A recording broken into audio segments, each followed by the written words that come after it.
रेरामध्ये complaint file करण्यासाठी दोन महत्त्वाच्या गोष्टी असू शकतात. एक म्हणजे तुमचं प्रोजेक्ट जर डिले झाला असेल, तर तुम्ही पोझेशन विथ डिले कॉम्पेन्सेशन अशी केस फाईल करू शकता.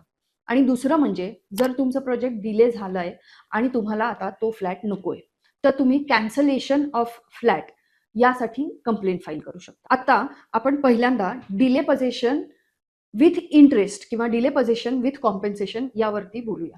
जेव्हा एखादं प्रोजेक्ट डिले होतं आणि त्यासाठी तुम्हाला रेरामध्ये कंप्लेंट फाईल करायची असते, तेव्हा तुम्हाला काही गोष्टी लक्षात घेणं गरजेचं आहे. प्रोजेक्ट डिले होणं म्हणजे काय?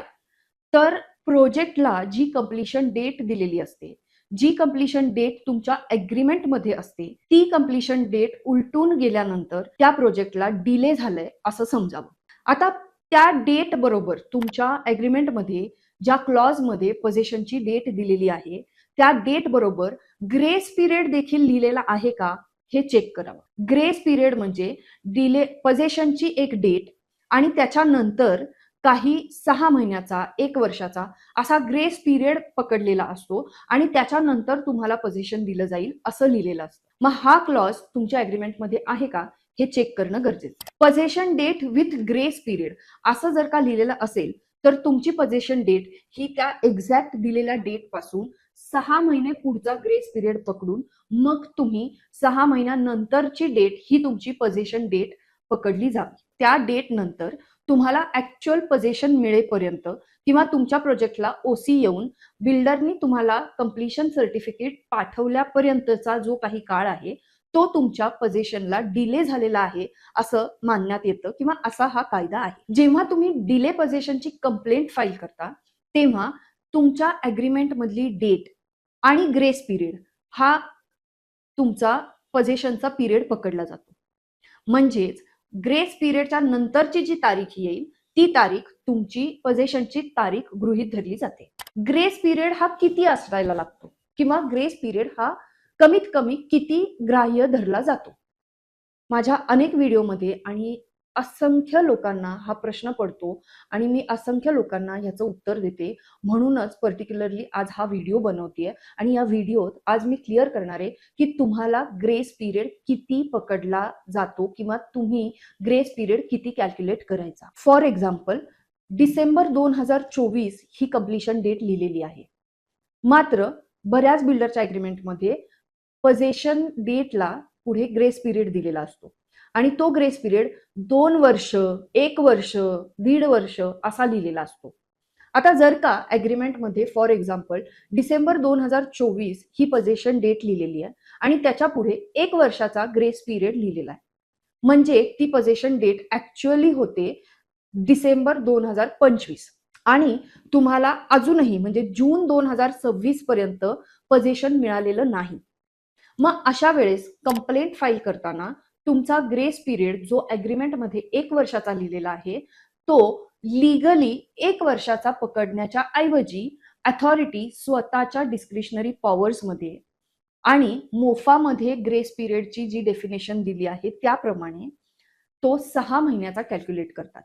म्हणजेच मी जसं म्हटलं की एखाद्या अग्रीमेंटमध्ये डिसेंबर 2024 ही पोझेशन डेट दिलेली असून त्याचबरोबर 1 वर्षाचा ग्रेस पिरियड देखील लिहिलेला आहे. त्या केसमध्ये पोझेशनची डेट ही डिसेंबर 2025 न पकडता ती जून 2025 पकडली जाते आणि तुम्हाला जुलै 2025 पासनं ते जोपर्यंत पोझेशन मिळत नाही तोपर्यंतचा डिले पोझेशनचा पिरियड हा पकडला जातो आणि त्यावरती तुम्हाला इंटरेस्ट किंवा कॉम्पेन्सेशन हे अथॉरिटीकडून ऑर्डर केलं जातं. ही झाली पहिली कंप्लेंट. दुसऱ्या प्रकारची कंप्लेंट म्हणजे कॅन्सलेशन.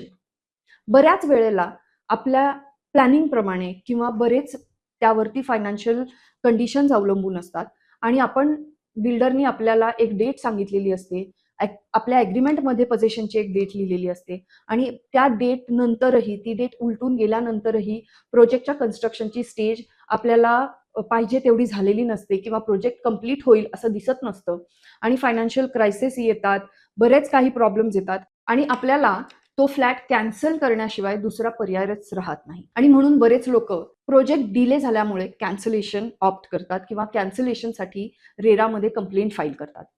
मग अशा वेळेस कुठले क्रायटेरिया धरले जातात किंवा कुठल्या क्रायटेरियाज वरती ही केस चालते? पहिल्यांदा कॅन्सलेशनची केस फाईल करताना तुम्हाला तुमचं फायनान्शियल स्टेटस हे कंप्लेंटमध्ये नमूद करणं किंवा तुमच्याकडे पैसे आहेत मात्र तुम्हाला प्रोजेक्ट वेळेवरती कंप्लीट झालेलं नाही म्हणून कॅन्सलेशनसाठी जायचंय हे सिद्ध करणं महत्वाचं आहे किंवा हे सिद्ध करणं गरजेचं आहे.